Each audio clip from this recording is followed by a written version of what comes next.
নানা জল্পনা কল্পনার পর রাকসু বানচালকারী গোষ্ঠীর অপতৎপরতার বিরুদ্ধে গিয়ে চারবার নির্বাচন পেছানোর পরেও আমরা আজকের এই দিনে নির্বাচনটা সম্পন্ন করতে পেরেছি আলহামদুলিল্লাহ। আসলে 24 জুলাই গণ অভ্যুত্থানের পরে এই ক্যাম্পাসে কোনো শত্রু নাই আমাদের। এই ক্যাম্পাসে আমাদের যারাই আছে সবাই আমাদের সহযোদ্ধা। বিশ্বাস করি যারা আজকে পরাজিত হয়েছে বা বিজিত হয়েছে এ সকল শিক্ষার্থীরা দীর্ঘ সময় লড়াই সংগ্রামের আন্দোলনের সামনে ছিল। রাকসু নির্বাচন থেকে বঞ্চিত করা হয়েছিল এই রাজশাহী বিশ্ববিদ্যালয়ের শিক্ষার্থীদেরকে। সেই সুদীর্ঘ অপেক্ষার অবসান ঘটিয়ে অবশেষে এবছর জুলাই বিপ্লবের পর আমরা শিক্ষার্থীরা রাকসুর জন্য আন্দোলন গড়ে তুলেছিলাম। এখানে ছাত্র শিবির যেমন আন্দোলন করেছে, তার পাশাপাশি অন্যান্য সকল ছাত্র সংগঠন, অন্যান্য সকল শিক্ষার্থী এই রাকসুর আন্দোলনে যুক্ত হয়েছিল। নানা জল্পনা কল্পনার পর রাকসু বানচালকারী গোষ্ঠীর অপতৎপরতার বিরুদ্ধে গিয়ে চারবার নির্বাচন পেছানোর পরেও আমরা আজকের এই দিনে নির্বাচনটা সম্পন্ন করতে পেরেছি আলহামদুলিল্লাহ। এজন্য আমরা আল্লাহর কাছে শুকরিয়া আদায় করি। আল্লাহ তাআলা আমাদের 35 বছরের অচল অবস্থা দূরীকরণে ভূমিকা রাখার তৌফিক দান করেছে আলহামদুলিল্লাহ।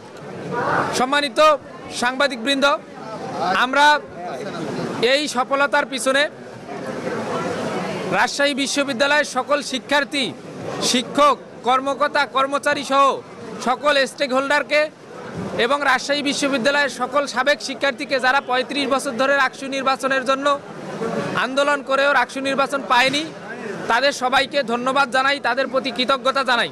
বিগত কয়েক দশক ধরে রাকসু অচল থাকায় আমাদের যেই ভাই বোনেরা অক্লান্ত পরিশ্রম করেছেন, প্যারিস রোডে দিনের পর দিন ধরে আন্দোলন করেছেন, হামলার শিকার হয়েছেন, মামলার শিকার হয়েছেন, তাদের প্রতি বিনম্র শ্রদ্ধা, অশেষ কৃতজ্ঞতা জানাচ্ছি। আপনাদের সেই ছোট ছোট আন্দোলনগুলো আজকে আমাদের এই বাস্তবসম্মত এই একটা সফলতার পথ দেখিয়েছে। আসলে 24 জুলাই গণ অভ্যুত্থানের পরে এই ক্যাম্পাসে কোনো শত্রু নাই আমাদের। এই ক্যাম্পাসে আমাদের যারাই আছে সবাই আমাদের সহযোদ্ধা।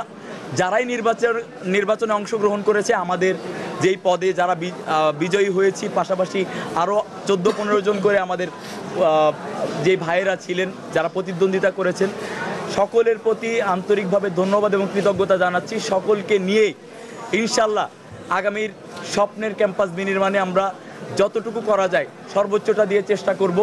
আমাদের সহযোদ্ধারা, আমাদের জুলাইয়ের সহযোদ্ধারা, আমাদের ক্যাম্পাসের অধিকার আদায়ের আন্দোলনের সহযোদ্ধারা সবাই একসাথে হয়ে আগামীর ক্যাম্পাস বিনির্মাণ করব ইনশাল্লাহ। যারা বিজয় অর্জন করতে পারে নাই, আমরা মনে করি রাজশাহী বিশ্ববিদ্যালয় সবার, এই বিশ্ববিদ্যালয়ের শিক্ষার্থী সবাই, সুতরাং তারা সকলে একসাথে পরিবার হয়ে এই বিশ্ববিদ্যালয়কে গড়ে তোলার জন্য তারা কাজ করবে।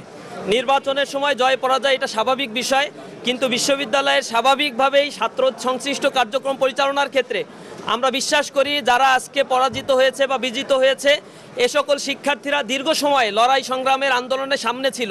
ফ্যাসিবাদ বিরোধী আন্দোলনে আমরা দেখেছি তাদের অবদানগুলো অনেক ছিল, অনেক ত্যাগ তিতিক্ষা তারা করেছে। সুতরাং আমরা বিশ্বাস করি রাজশাহী বিশ্ববিদ্যালয়কে গড়ে তোলার জন্য তারা কাঁধে কাঁধ মিলিয়ে একতাবদ্ধ হয়ে কাজ করবে। কোনো দলের এজেন্ডা বাস্তবায়নের জন্য রাজশাহী বিশ্ববিদ্যালয়ে নির্বাচিত করে নাই ছাত্র সংসদ শিক্ষার্থীরা তাদেরকে ম্যান্ডেট দিয়েছে। আমরা বোল্ডলি বলছি, প্রতিটা বিশ্ববিদ্যালয়ের ক্ষেত্রে যে কমিটমেন্ট এখানে দেয়া হয়েছিল প্রতিটি শিক্ষার্থীর এই কমিটমেন্টগুলো যাতে নির্বাচিত প্রতিনিধিরা বাস্তবায়ন করে, সেই ক্ষেত্রে আমাদের উদাত্ত আহ্বান থাকবে। আমরা তাদেরকে সহযোগিতা করব।